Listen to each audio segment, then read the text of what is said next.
Welcome to another Scuba Diver Live. Thank you for joining us here in the virtual sofa studio. Remember, we aim to inspire, educate, and hopefully entertain as well. And tonight is going to be a belter. Remember, if you like what we're doing, hit the subscribe button, ring that bell, and you'll never miss out on any future episodes, because you do not want to miss out on some of the ones we've got coming up. And if you're watching us live, remember, fire any of your burning questions over, and we can put them to our guests at the end of the show. Just before we bring our guests on, I'd like to say a little thank you to Narcs at 90, who are our sponsors for the show. As the little ticker tape says, one-stop shop for rebreather and technical diving equipment. So check them out. They have some really cool stuff. Anyway, on with today's show. And we have got two underwater photography supremos, particularly when it comes to wrecks. So we've got Becky Kagan Schott and we've got Jason Brown. Hey. Hi, guys. Hi. Thank you for joining us from various parts of the world. You also forgot Rufus, of course. And of course, we can't forget Rufus there, who's going to be giving you lots of moral support. He's going to be whispering in my ear. Every time I fluff up, he'll be providing the backup, won't you?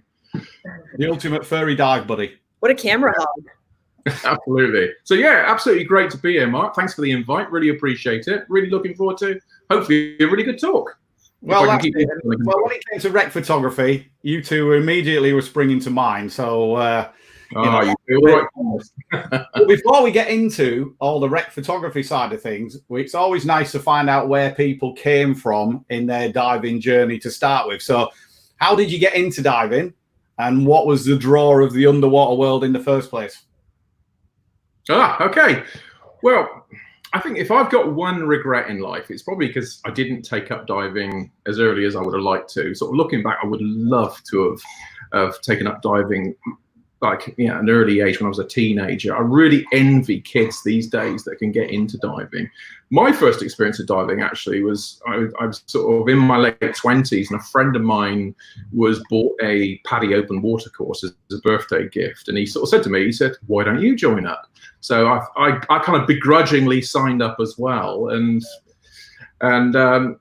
pretty much it's gone from there. I've just, even now, sort of 20 odd years later, I'm still loving every minute of it. So yeah, that's how I kind of got started, really.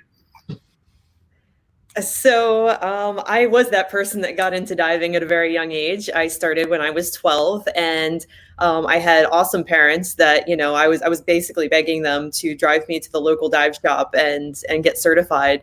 And I knew from the moment I breathed underwater the first time that I was going to do this the rest of my life. So I really have never stopped since then. So I got into cave diving at a really young age because they were basically right in my backyard when I lived in Florida. So, when you're 15, 16 years old, there's not a lot of boats you can go out on or pay for. So I got into cave diving. That kind of led me into technical diving, which was a realm that I never really thought I would get into, because I got into diving because I liked fish and sharks and turtles and marine life. And now it's funny to see how things have evolved, and diving all of these really extreme environments. If you would have asked me when I was even 10 years ago or 12 years ago what I thought polar diving was, I would have said anything less than 72 degrees. And now I find myself really in the poles diving and loving every minute of it. So I think with diving, there's always something new. There's always a new place to go, a new animal to see, a new wreck to shoot, and something new to discover. I like the fact that you started diving and you got into cave diving at a very young age.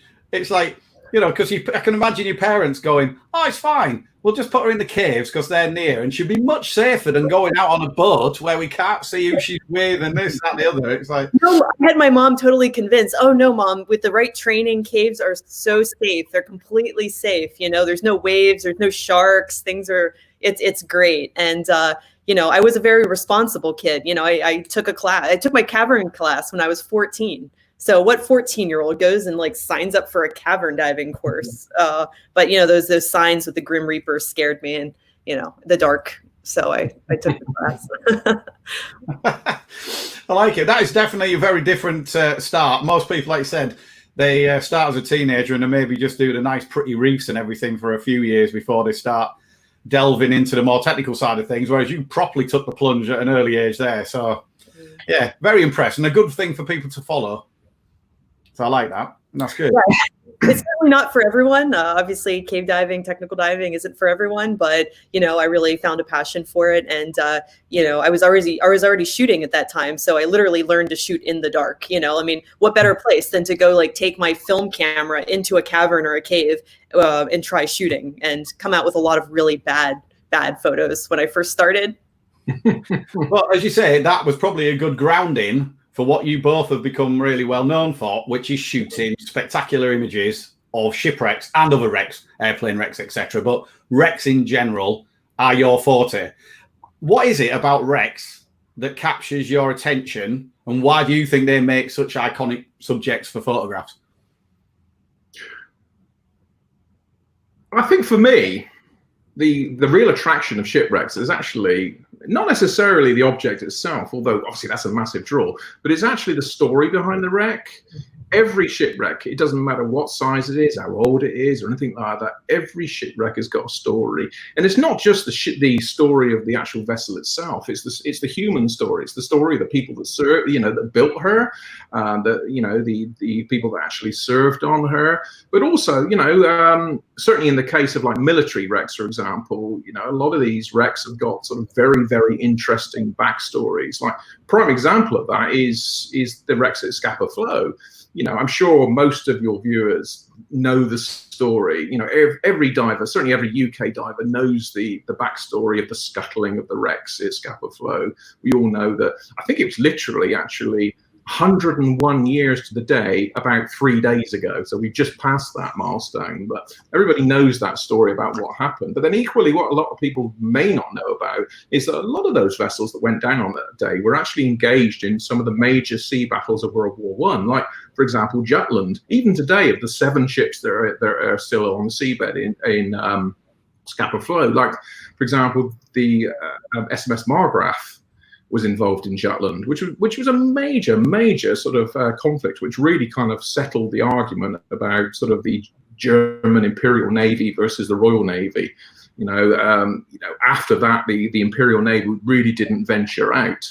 So although the who actually won that battle was quite inconclusive, it did at least sort of stop the High Seas Fleet from sort of trying to really engage with the Navy from that point on.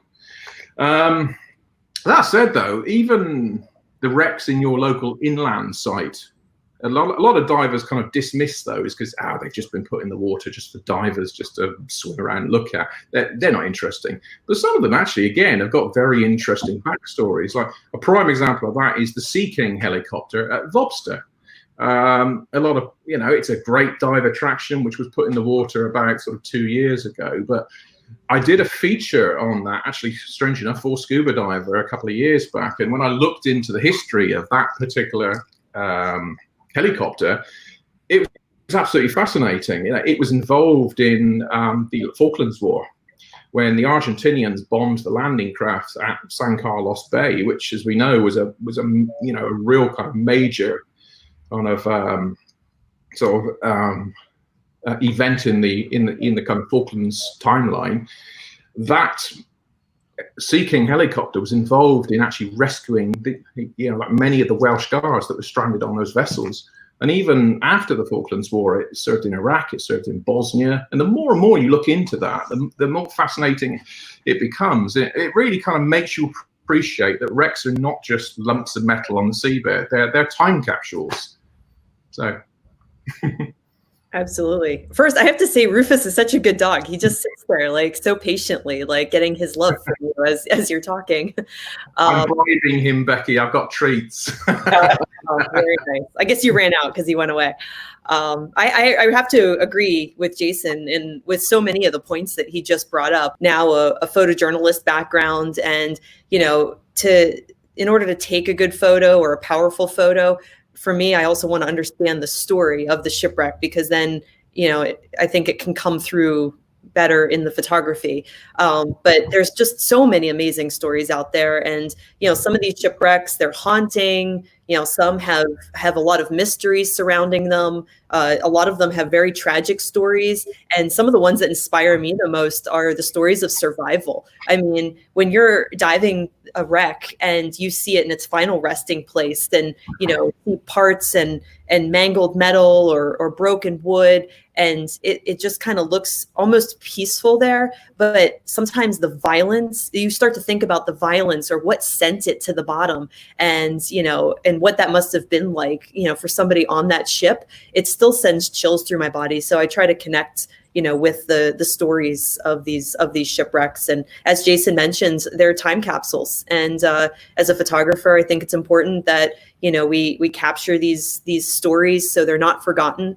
So many people know the stories of Titanic, Britannic, the Lusitania. They know the story of Edmund Fitzgerald, but these are only a very small number of shipwrecks out there. That stories are known to even the general public. So, part of what I love about diving shipwrecks is telling those stories, or trying to tell those stories. Yeah, no, I agree with that. I mean, I enjoy diving artificial wrecks as well. Like, I've done most of the ones down in the Florida Keys and everything. I've done the Oriskany off Pensacola, and that's still got a great backstory to it, even if it didn't end up sunk on the bottom due to a conflict, or it went down in something like that. It was purposely put down. It's still got an amazing story, and because they've left lots of elements on there, like the escalator. I mean, how many ships you see with an escalator on it is fantastic. And so I do think that anything that can capture those, and that's what I always try to do. I mean, I'm nowhere near your quality for photographs, but in my mind, that's what I'm always trying to do, is take a photograph of something on the wreck that people can look at and go, that's identifiable. Yeah. And it just, then they feel a connection with it. And then you'd hope that if they go and dive it, they'll kind of be looking for what they've seen in the pictures. There's another aspect to this as well, which is actually just occurred to me there, that it's not only sort of capturing images of the wrecks, it's also documenting the wrecks. As we know, these wrecks are very dynamic environments. They won't be around forever. Your average, wreck, you kind of look at the Scapa wrecks again. I know I keep going on about the Scapa wrecks, but you see even in recent years how they started to collapse. The sea is starting to erode them, and they're constantly under attack. So photographers, when they're actually visiting these wrecks, they're actually documenting that decay. When you look back and you can see photos that you took of a wreck 10 years ago compared to when you shoot it today, you can look back and you can see how the wreck's actually degrading. Like, a prime example of that is last year when I was diving the Karlsruhe. And Mark and I, as Mark will confirm, dived that wreck about 5 years ago. And the stern on the Karlsruhe is just beautiful. It's a beautiful, beautiful stern. And it was really, really intact, and it's very, very photogenic. When I dived the Karlsruhe again last year, it was like a completely different wreck. The whole stern section all along the top had completely collapsed. And it was like that beautiful photogenic stern was no more. And citizen science is a big thing these days. More and more people are getting involved with documenting how sites change over time. Like Project Baseline is a prime example of that, where divers basically photograph and take surveys and measurements of sites, and they'll keep going back to the same sites over and over again over a period of time. And that gives them really, really useful data where they can see how a site is changing over time. And I think our photography kind of serves a similar purpose. Yeah, no, for sure. Like you said, when you see wrecks that you've shot multiple times, and it shows that in an undeniable way, it can see what's happening with them. So no, definite. But talking of, like, when you're now, you two bring another element to your wreck photography, because you're both technical divers. You both use open circuit and rebreathers, which obviously a technical piece of kit. Technical diving in itself is quite task loading. You've got a lot on your mind to be dealing with, especially when you're doing the real deeper stuff. So how do you get in the right mindset to be able to be thinking about your technical diving, but also be thinking about taking creative photographs at the same time? That's a really good question. So for me, I don't actually dive open circuit very much anymore. maybe, in Antarctica or something. But for me, I'm mostly on CCR or closed circuit rebreathers for most of the diving that I do. And so I've been using them for about 13 years now. And when I started using them, I didn't just jump back into the water and continue doing the dives that I was doing, even though I was already open circuit trimix for many years and a cave diver. I didn't even take a camera with me for probably like 70 or 80 hours after I started on a rebreather, because I really wanted to focus on the rebreather and learn it, since it's life support equipment. It's really important. So that has to be your main focus. And even today, that is still one of my main focuses. So it's basically taken me decades, and then building on the rebreather experience, the camera experience. It definitely didn't happen overnight. And I've certainly had my share of oh shit moments, and I've learned from them. And I take a safety diver with me a lot of times now, especially on really deep shipwrecks or in caves, just to basically be my buddy and help me and watch out for me and be with me, just because of all of those little moments. Because when you add the camera, you're just adding another task loading, piece of equipment. And no photo is worth your life, obviously. So so for me, like taking a camera and a rebreather, I don't know, after all these years, I'm pretty much just hyper aware of my surroundings. I'm watching I'm changing camera settings. I'm looking at my models, feeling the conditions, looking at where the sunlight's coming from, watching bottom time, watching my PO2. It's like, so many things just going on in your brain at once. But for me, at least at this point, I just sort of snap into that mode, and all of these things are happening. Basically, just being hyper aware. And there's always one plan that the plan will probably change, because you don't always know conditions. You don't always, your models may not always be in the right place. I dive all over the world, and sometimes I only get one dive or one shot to photograph or shoot video on a shipwreck or in a cave. So I have to make each one of those moments count. So if we get in and the conditions aren't exactly what we hoped they would be, we have to change plans really fast, and, still try to capture some kind of quality imagery to bring home. Well, totally. I think pretty much agree with everything Becky's just said there. Oh, there's the pictures. There we go. There you go. That's me. That's me in Mexico. But yeah, totally agree with everything Becky's just said. Safety at the end of the day is always the most important consideration. It's far more important than getting those photos. As Becky just said, no photo is worth your life. This is precisely why, to be honest, when I often get divers will come to me that have just learned to dive, and they're really, really keen to sort of get into underwater photography.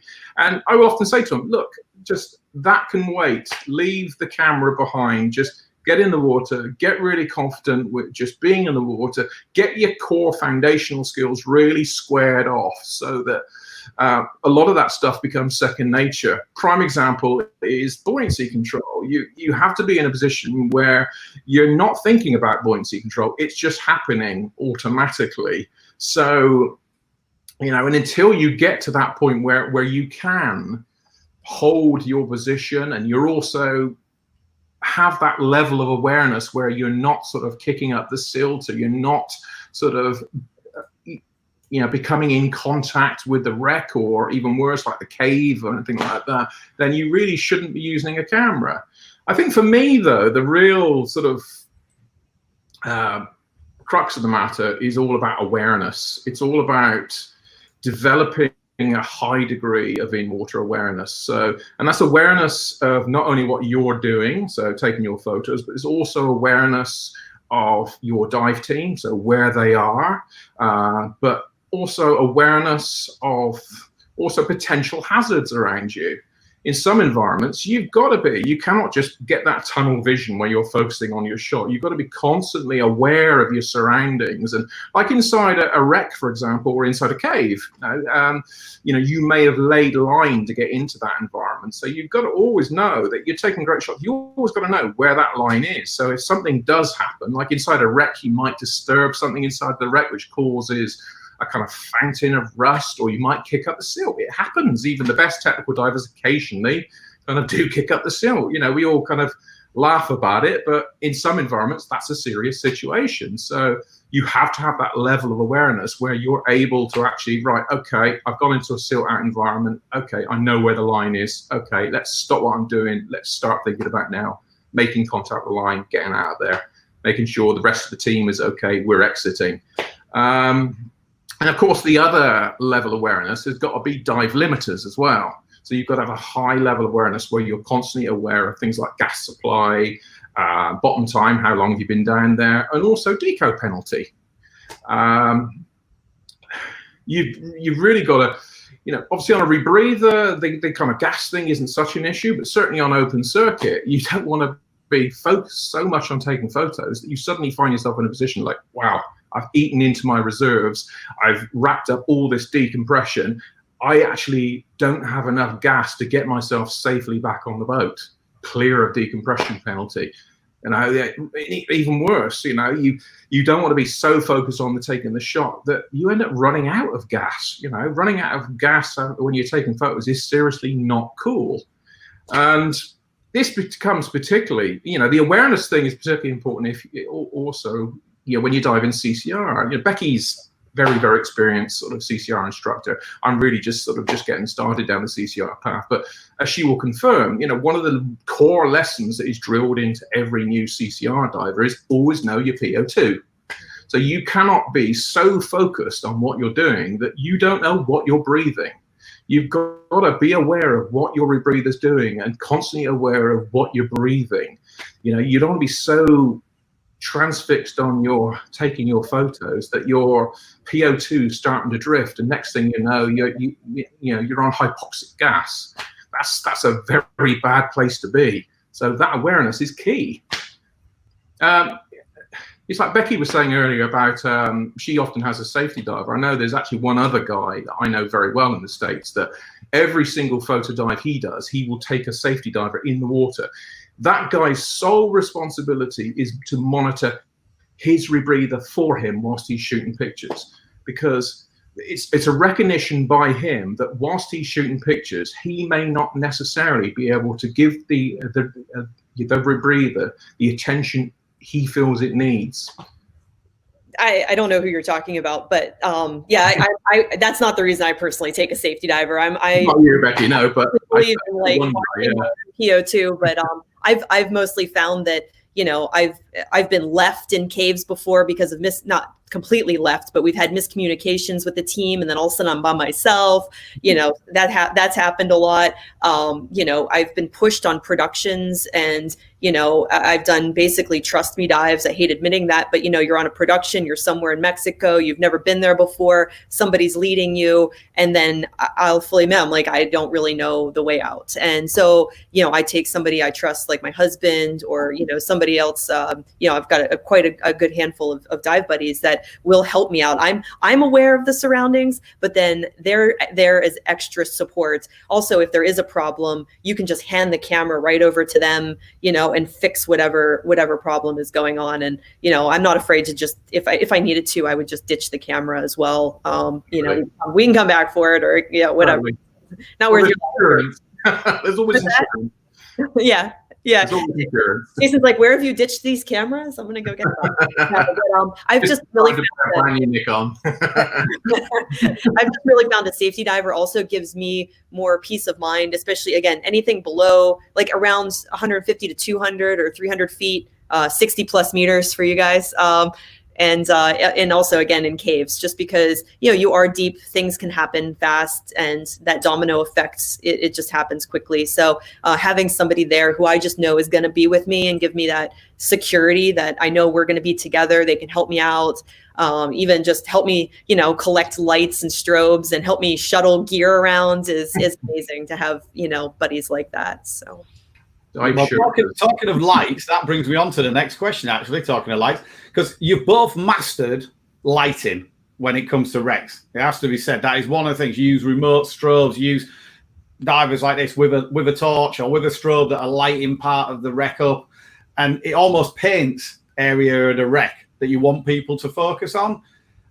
Like, was it a case of trial and error with this? It's like, how did you start down the road of playing around with different lights and things? So for me, so this is a shot by my friend Jeff Lindsay, and he took this behind the scenes shot last year on this amazing wreck called the Manitou, and I had gotten everything kind of set up and staged the way I like it, and then he captured this really awesome shot. But for me, I'm constantly experimenting and just using the different kinds of technology that is out there, and it's all in order to stand out, because with photography, you need to have your own style, and you need to be able to stand out in some ways so that people can recognize your work, and it can stand out from everybody else out there. So for me, I don't mimic or copy other photographers, and I've really tried to find my own style, and it's taken me a lot of years, and that style has definitely evolved. With lighting, I learned to shoot in the dark, quite literally in caves, and I only had one strobe for a very long time. So I learned to get very creative with one strobe. Then I finally got a second strobe, and then I learned to be very creative with very little light. And I think that's part of what's made me more successful today, is because I don't need to have tons of lights or strobes. I do own a lot of them, but I look at the environment, and I look at the mood that I want to set and go, do I want this to be like, moody and dark and creepy, or do I want it to be lit up and beautiful? Like what kind of feeling do I want to get out of this? And that's, kind of how I approach the lighting. Because also too much lighting can really detract or take away from, whatever subject that you're trying to shoot. So if it's a particular wreck, if the lights aren't right, you've just, in my mind, you've just messed up the whole photo. It's going to detract. It's going to take your eye away from it. And then it wasn't a success. So there's a lot of experimenting that goes into it. And, if you have a lot of lights, you got to know how to use them, or, play around with the natural light around you as well. A lot of people forget about that. Sometimes I may have a lot of lights, but I just look at the wreck and go, wow, you know what? This is just beautiful ambient light, and I use nothing at all. So, it's just about your vision, and, again, your vision and your style, and looking at the subject and thinking on the fly and kind of going, well, what's going to work here? And for me personally, sometimes I'll have some big elaborate setup, and then I'll clean everything up, and then afterwards get a shot on the fly that just turned out way better than whatever elaborate setup I tried to do. So you never know. You just have to experiment, and hopefully the vision comes together in the end. Yeah, I like it. Jason, what about you? Sorry, I lost you there, Mark. Can you ask that again, please? No, I just said so. I said, do you have a similar approach? What's your mindset with it? Yeah, it's pretty much exactly what Becky's just said. And certainly in terms of, I completely agree about developing your own style. There's the old thing about photography, that photography, when you boil it down to its simplest thing, it's all about mastering light. And that's the most important thing that you can learn, as a photographer, is how to master light. It's a bit like that old sort of trick that they always get new photographers to do, with the egg trick, where you get an egg and you put lights on it and see how those lights affect the egg. And so it's a really, really good sort of technique to really kind of learn all about light.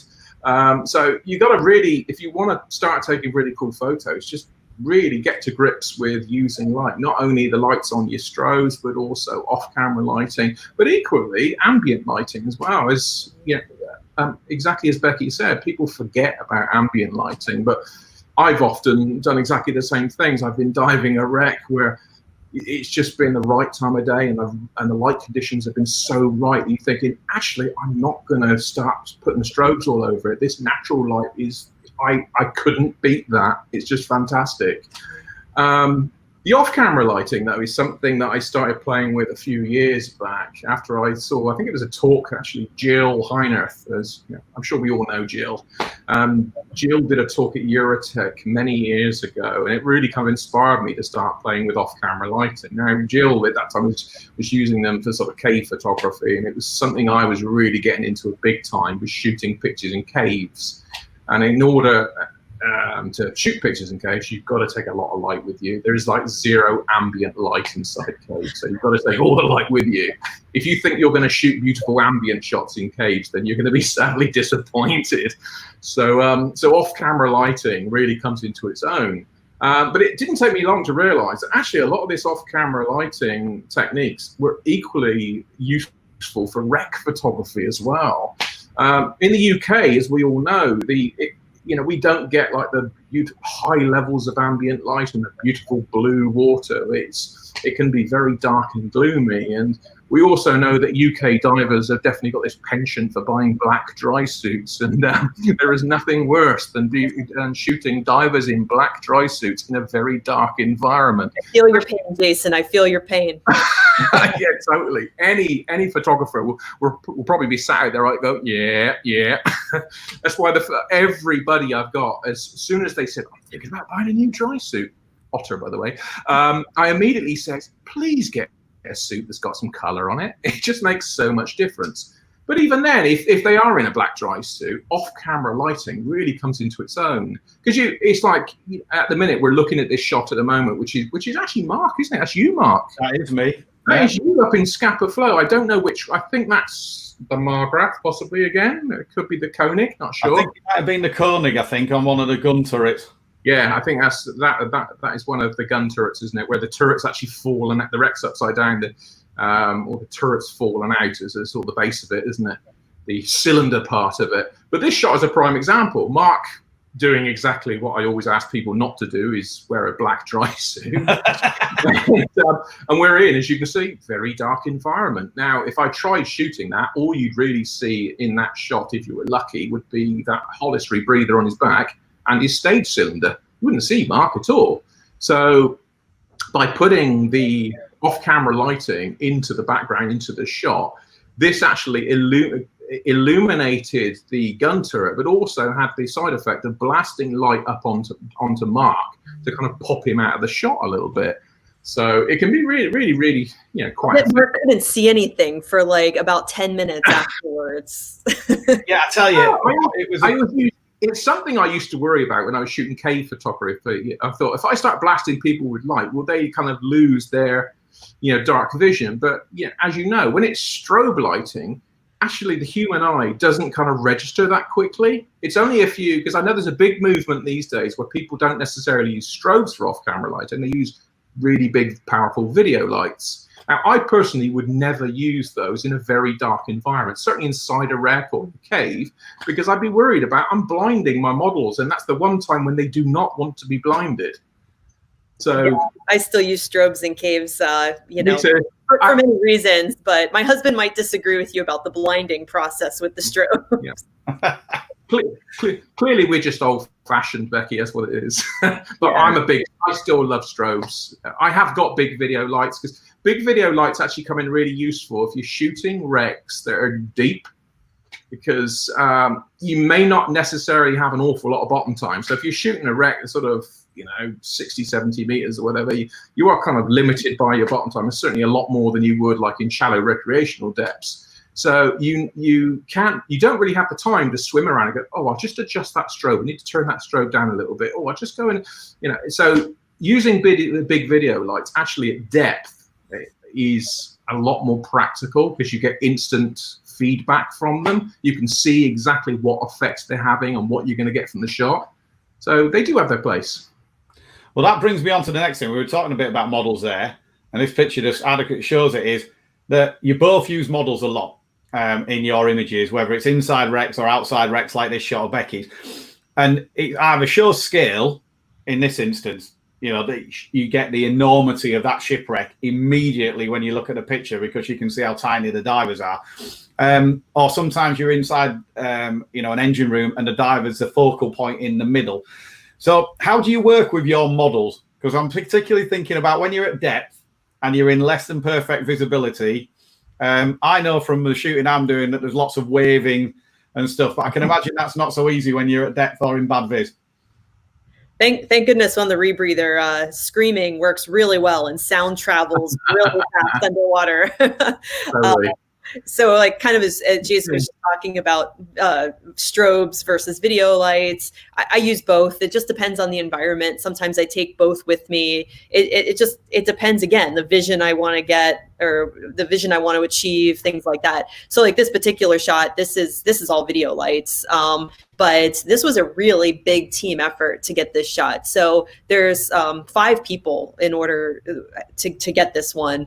And it was one of our last dives of the trip. And I just asked the group on the boat, hey, you guys, would you be willing to help me out with this particular shot? And they all said, yeah, let's do it, because they've been diving all week and, they got their fill and they were happy to help me out. So this wreck is in like 55 meters of water. And it's about 40 meters long. So it's pretty big, and we had been getting really good visibility out there. So there's, my buddy from Light Monkey, Corey Mearns, who's inside with a couple 200-watt lights, HMIs, just doing this lighthouse effect. And then, I told one of the models, you're gonna shine on the lifeboat. The other one, you're gonna shine on the bilge pump in the center of the ship, and somebody else, you're gonna be in the in the front, and the other person's with me. And, we went down, and it took 17 minutes to accomplish this in 55 meters. So, but this was the only shot we were after. So, sometimes with models, it doesn't always work out, especially with bigger teams or bigger groups. If somebody's not in the right place,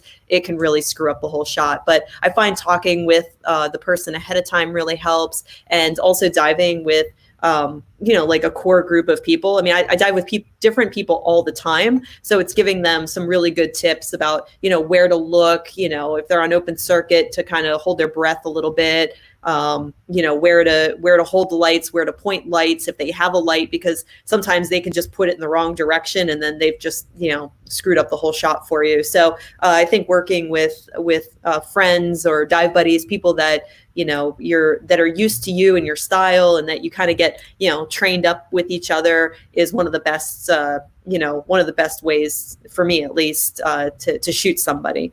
So, it's definitely helped. Yeah, I totally agree with everything Becky has just said, to be honest. I'm of exactly the same opinion, that models can really make or break a shot. I've had dives where I've had fantastic ideas and it just didn't click. The models were just not engaging with the subject, and just weren't in the right place. We're not really kind of listening to, or doing what I was trying to indicate to them to do. And you just get to the point where you think, okay, this is not working, we'll come back another day. So, it is difficult. Again, I do exactly the same as Becky. I will do my research, and I will often storyboard what I want. So I'll do my research in terms of I would never go down onto a wreck completely not knowing what to expect. I kind of will be basically researching key features of the wreck, the areas of interest.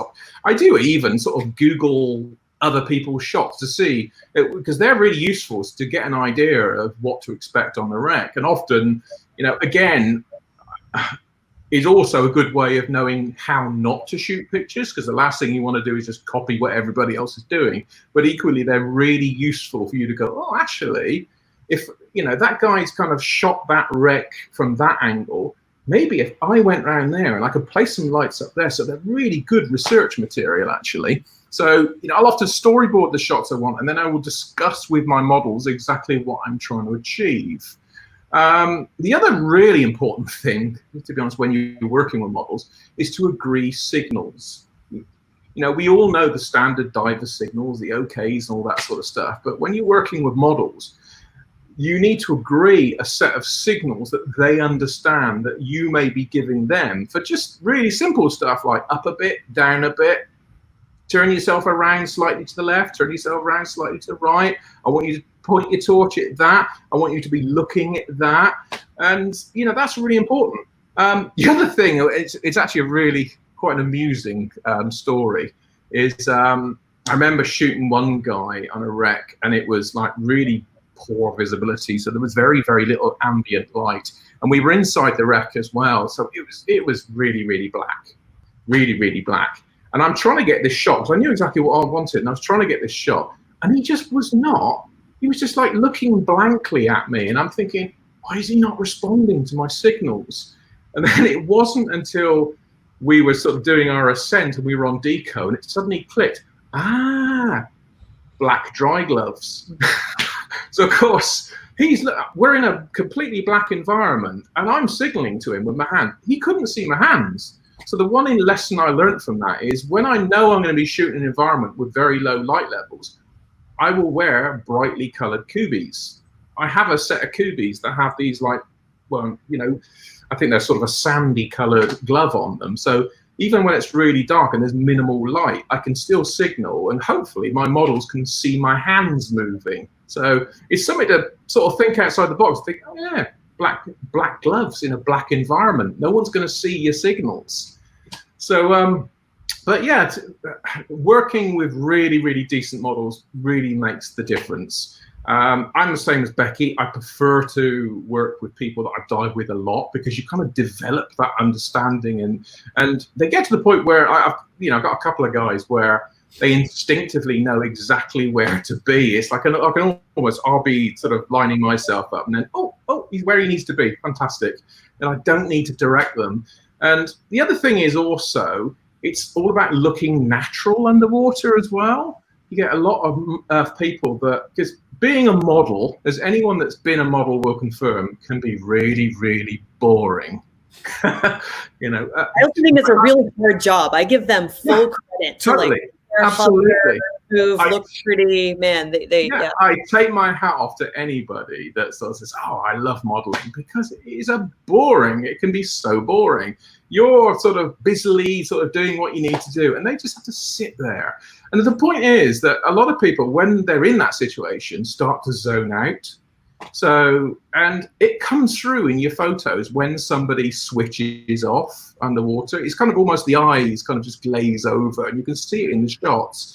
So having someone that's able to kind of manage that boredom threshold, but equally look as if they're engaging with the photo as well, as if they're kind of genuinely like, oh, I'm really excited to be here. This is a fascinating wreck. So those models are worth their weight in gold. So it should be them getting all the payment for the photos, to be honest. They're doing all the work. They do all the work and you just press the button. Yeah, exactly. I'm just make or break it. I'm just nut loose behind the shutter release. Exactly. Now, you both travelled all over the world, but what are your favourite locations, do you think, for shooting wrecks? Oh man. Well, I mean, for me, two locations obviously come to mind. One of my absolute favorite locations is right here in the States, right pretty much in my backyard, the Great Lakes, because of the amazing shipwrecks and the conditions that they're in. I'm getting ready to leave next week, actually. So I'm very excited that my trip is actually going to, well, it's going to happen. Very small. Rubbing it in, Becky.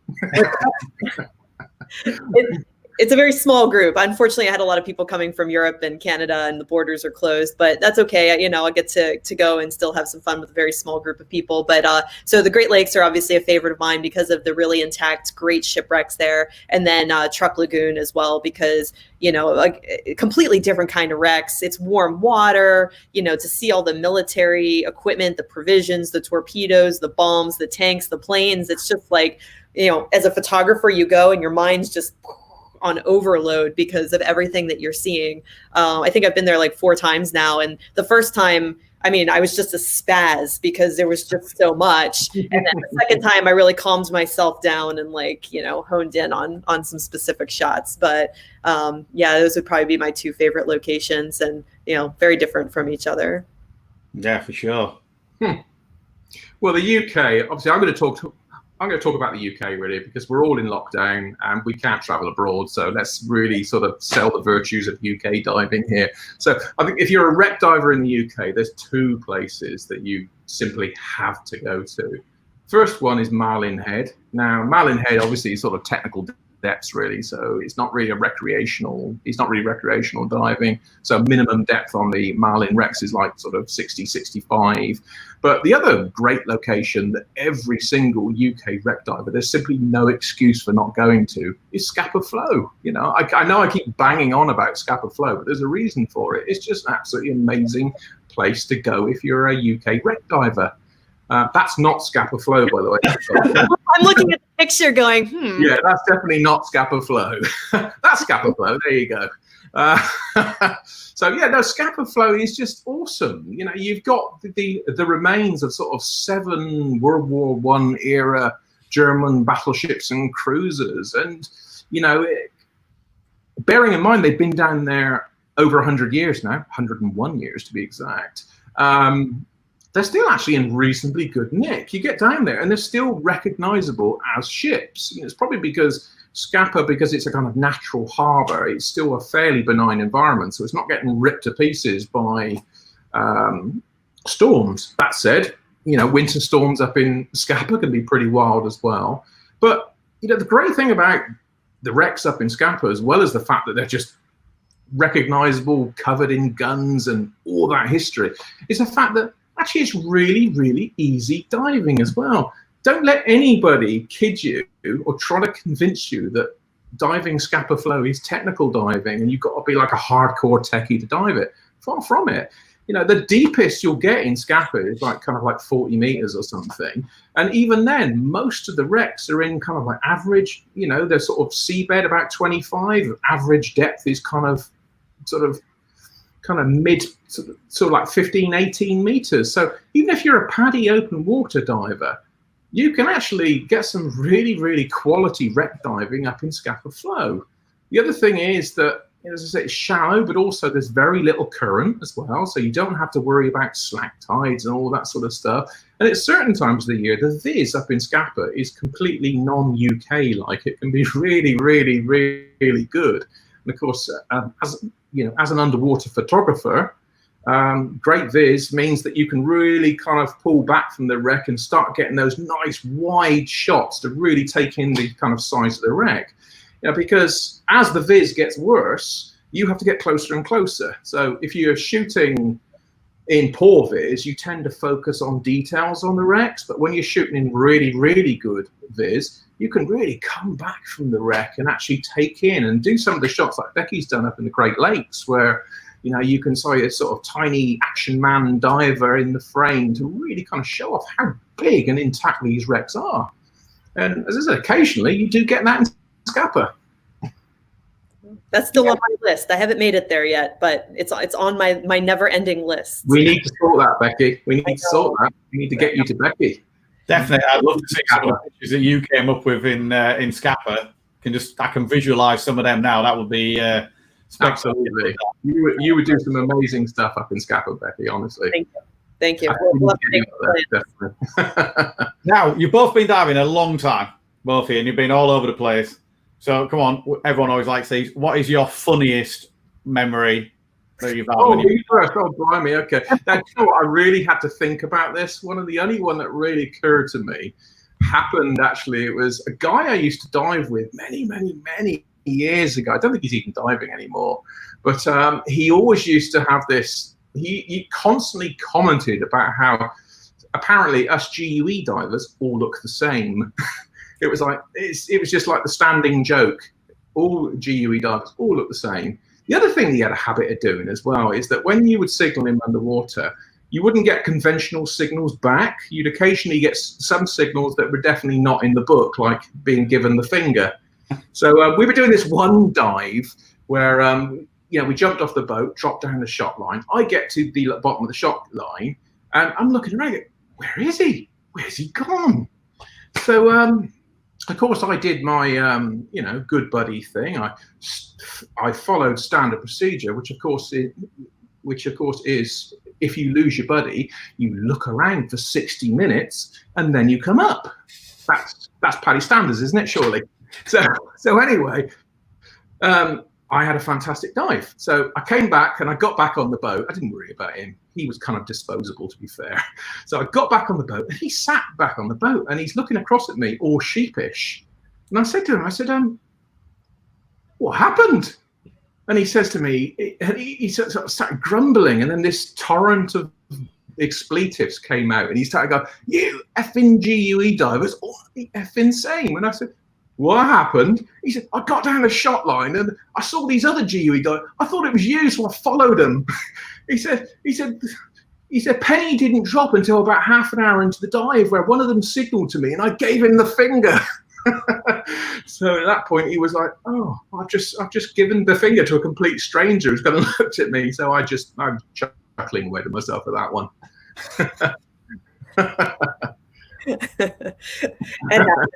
It happens.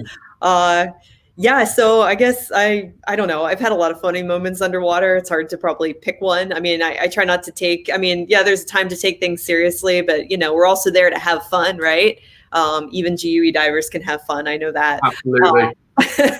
But I'd probably say one of my funniest moments underwater was or is diving with stellar sea lions out in British Columbia in Canada. They are just hysterical. You're only in like 6 or 8 meters of water, so it's really shallow. And these giant, sea lions they're just so playful. They're just like big Rufuses, like big dogs coming at you, and like you're trying to seriously, line up a picture and take a picture. And the next thing there's a sea lion coming from underneath your arm, and one's biting you on the head, and one's wrapping its body around your leg like a little kid and like gnawing on your fin. And all you can do is sit there and laugh, because it's just hysterical. Because what other animal can you dive with underwater that it's okay that they're nibbling on you and biting you? It's like trying to work from home during lockdown with children. So that's pretty funny. We were doing a shoot there, and my husband Dave was with us, and he was a little like cautious about these really giant sea lions. And we had a camera on a tripod, and the sea lions, it was a 3D camera. So the producer's like, well, the sea lions have to stay at least 5 feet away from the camera because it's going to be 3D 360 degrees. I'm like, yeah, I'll just relay that to the sea lions that they need to stay at least 5 feet away. So we're there trying to protect this camera for 30 minutes. And my husband like takes a big rock and he like swims, 10 meters away and starts banging the rock on the ground. And that attracts all of these sea lions over to go and like see what he's doing, because they're really interested in what he was doing. He's there like nervously banging this rock, and he's just engulfed. I couldn't even see him anymore. There were so many sea lions surrounding him, and I'm just like giggling to myself and hoping I pressed the record button on the camera at the same time. I like it. Well, we're getting short on time, but one last one that we've definitely got to ask is, I know it's been a bit weird with the whole COVID-19 pandemic and everything, but what does the future hold for you guys, and what cool stuff have you got coming up? Oh, yeah. So, I mean, yeah, there's definitely been, unfortunately, a lot of cancellations this year, or actually not even so much cancellations for me. A lot of things have moved to 2021. So one of my big things coming up is I'm running another big truck trip with Pete Mesley next year in May of 2021. So if anyone out there is interested in wreck diving photography workshops, we run those out there, which is a lot of fun. But I hopefully have a Discovery Channel shoot still planned this fall. And I've been learning photogrammetry with Marcus Blatchford during the downtime here. So next week or in 2 weeks when I'm in the Great Lakes, I'm hoping to put some of my photogrammetry skills to the test and start modeling some shipwrecks. Because as Jason mentioned, like in the very beginning of these interviews, a lot of wrecks are deteriorating, they're changing. And I think photogrammetry is like kind of the new way to document and kind of preserve these shipwrecks through time. So it was kind of fun to learn that in the downtime. And now I want to put those skills to the test. Great. Sounds good. To be honest, I'd just be happy to get back in the water. It's like, after 3 months of no diving, I'm sure I speak for every diver that's watching this, is like, I'm just glad. I would be happy to hop into a bathtub with my dive gear right now. But yeah, got some big plans lined up. As you can see by this picture that's being shown now, which, as I said, is definitely not Scapa Flow. This is, I'm really looking forward to heading back down to France for some more cave diving this year. France is just a fantastic place to go cave diving. And although there's no wrecks whatsoever inside the caves, I'm afraid, it's still a great place to apply all those kind of off-camera lighting techniques and just get some great shots. And the other thing about France cave diving, which has got nothing to do with the diving whatsoever, is it's just an absolutely stunning place to be. The countryside is breathtaking, and the food and the wine is just to die for. So it's a fantastic place to go. Next year, I'm hoping, as I said, I've just sort of really started to get to grips with CCR, but next year I'm hoping to take my camera over to Marlin Head and dive the wrecks over at Marlin. So I'm sure like many people have seen the pictures from people like sort of Lee Bishop, etc., of the big guns on the seabed, the Audacious and all the Sherman tanks stacked on top of each other like Tonka toys on the Empire Heritage. And certainly for anyone who's sort of a tech diver, Marlin Head is the place to go because of where it is. You do often get absolutely breathtaking visibility. It's not unusual to get like 40 meters plus viz, and you've just got these just amazing wrecks just sat there on the seabed, just so utterly photogenic. So that really pretty much was the thing that sold me on CCR. And it's like, yes, you can dive Marlin on open circuit, but you'll just end up running up an enormous helium bill and getting nowhere near the sort of bottom times the CCR guys are doing. So if you're going to dive something like Marlin, you need to dive CCR. And so yeah, that's definitely that's my kind of projects. Hopefully over the next couple of kind of next few months. Okay, your pictures from there. You got to be a hardy diver, it sounds like, to dive Marlin Head. I don't know that I'd make it off the boat. Well, the diving itself, to be honest, is quite easy. Yeah, the Marlin Head diving actually is quite easy. What is challenging is the trip out there and back. Yeah. Because the sea conditions can be quite chunder inducing, and you've got to have quite a kind of lead-lined stomach to dive Marlin Head.